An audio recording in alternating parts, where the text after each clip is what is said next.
ప్రియులారా, యెహోవా నామమున మీకందరికీ వందనములు. ఈరోజు మనం బైబిల్లోని అత్యంత హృదయానికి హత్తుకునే కీర్తనల్లో ఒకటైన 131 కీర్తన గురించి తెలుసుకుందాం. ఈ కీర్తన మన పాపాలు, లోపాలు మరియు దేవుని క్షమాపణ గురించి మాట్లాడుతుంది. ఈ కీర్తనను మనము పాడుకుంటే ఎలా ఉంటుందో ఒక చిన్న పల్లవితో ప్రారంభిద్దాం. లోతులలో నుండి ఓ యెహోవా, నీ వైపు నేను ప్రార్థించుచున్నాను. నా మొరను ఆలకించుమా నా దేవా, నా విన్నపమునకు చెవియొగ్గుమా, నా విన్నపమునకు చెవియొగ్గుమా. హల్లెలూయా. ఇప్పుడు మొదటి 4 వచనములు చదువుదాం. యెహోవా, లోతులో నుండి నేను నీకు మొరపెట్టుచున్నాను. ప్రభువా, నా శబ్దము ఆలకింపము. నా విన్నపముల స్వరమునకు నీ చెవులు ఆలకింపచేయుము. యెహోవా, నీవు దోషములను కనిపెట్టి చూచిన ఎడల ప్రభువా, ఎవడు నిలవగలడు? అయినను నీ యందు భయభక్తులు కలుగునట్లు నీ వద్ద క్షమాపణ దొరుకును. హల్లెలూయా, హల్లెలూయా. ప్రియులారా, ఇక్కడ మనం 2 ముఖ్యమైన విషయాలను గమనించాలి. మొదటిది, భక్తుడు తన పాపపు లోతు నుండి దేవునికి మొరపెట్టుకుంటున్నాడు. రెండవది, దేవుని యొద్ద క్షమాపణ ఉంది. ఇది మనకు గొప్ప వాగ్దానం దేవుడిచ్చినది. ఒక చిన్న ఉపమానం. ఒక వ్యక్తి ఒక లోతైన బావిలో పడిపోయాడు అనుకుందాం. అతను తనంతట తాను పైకి రాలేడు కదా. బావి లోతులో నుండి అతను పైకి చూస్తూ సహాయం కోసము అరవడం తప్ప ఏమీ కూడా చేయలేడు.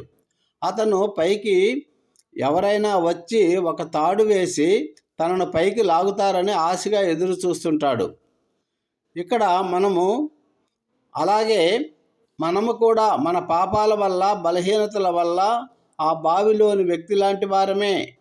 మనంతట మన పాపాలను పోగొట్టుకోలేం. మనకు దేవుని సహాయము కావాలి. 3వ వచనములో, నీవు దోషములను కనిపెట్టి చూచిన ఎడల ప్రభువా, ఎవడు నిలవగలడు అని కీర్తనకారుడు అడుగుతున్నాడు. మిత్రమా, నిజమే కదా. దేవుడు మన పాపాలన్నిటినీ లెక్కపెట్టి చూస్తే మనలో ఎవరు ఆయన ముందు నిర్దోషులుగా నిలబడలేరు. ఎందుకంటే బైబిల్ చెప్తుంది, ఏ భేదము లేదు, అందరూ పాపము చేసి దేవుడు అనుగ్రహించి మహిమను పొందలేకపోతున్నారు అని. అవును, అందరూ పాపులే. కానీ 4వ వచనంలో చెప్పినట్లు నీ వద్ద క్షమాపణ దొరుకును. ఇది దేవుని యొక్క గొప్ప కృప. హల్లెలూయా చెప్పండి, హల్లెలూయా. ఇప్పుడు వచనాలు 5 నుంచి 8 వరకు చదువుదాం. నేను యెహోవా కొరకు కనిపెట్టుచున్నాను. నా ప్రాణము ఆయన కొరకు కనిపెట్టుచున్నది. ఆయన మాట మీద నేను ఆశ పెట్టుకుని ఉన్నాను. కావలివారు ఉదయం కొరకు కనిపెట్టుట కంటే ఎక్కువగా నా ప్రాణము ప్రభువు కొరకు కనిపెట్టుచున్నది. ఇజ్రాయేలు, యెహోవా మీద ఆశ పెట్టుకొనుము. యెహోవా యొద్ద నీకు కృప దొరుకును. ఆయన యొద్ద సంపూర్ణ విమోచన దొరుకును. ఆయనే ఇజ్రాయేలీయులను వారి దోషముల నుండి విమోచించును. హల్లెలూయా, హల్లెలూయా చెప్పండి. ప్రియులారా, ఇక్కడ కనిపెట్టుట గురించి చెప్పబడింది. కావలివారు రాత్రంతా నిద్రపోకుండా తెల్లవారడం కోసము ఎలా ఎదురు చూస్తారో, మనము కూడా దేవుని క్షమాపణ కోసం, ఆయన కృప కోసం ఆశగా ఎదురు చూడాలి. దేవుడు ఇజ్రాయేలునే కాదు, మనందరినీ మన పాపాల నుండి విమోచిస్తాడు. ఇది మనకు దేవుడిచ్చినటువంటి సంపూర్ణ విమోచన వాగ్దానం. హల్లెలూయా. యేసుక్రీస్తు ద్వారా మనకి ఈ విమోచన లభించింది. ప్రియమైన వారలారా, ఈ కీర్తన ద్వారా మనం గ్రహించాల్సింది ఏమిటంటే, మనము ఎంతటి లోతైన పాపంలో ఉన్నా, బలహీనతలో ఉన్నా దేవుని కృప మనల్ని రక్షిస్తుంది. ఆయన యొద్ద క్షమాపణ ఉంది. కావలివారు ఉదయం కోసం కనిపెట్టినట్లు మనము కూడా దేవుని వాక్యం మీద, ఆయన వాగ్దానాల మీద ఆశ పెట్టుకుందాం.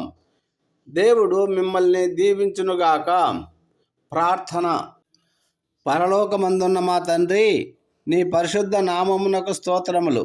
ఈరోజు మేము ధ్యానించిన 130వ కీర్తన ద్వారా మా పాపాలను ఒప్పుకొని నీ క్షమాపణను అడిగే హృదయాన్ని మాకు ప్రసాదించుము. ప్రభువా, నీవు మా దోషములను కనిపెట్టకుండా నీ కృపతో మమ్మల్ని క్షమించుము.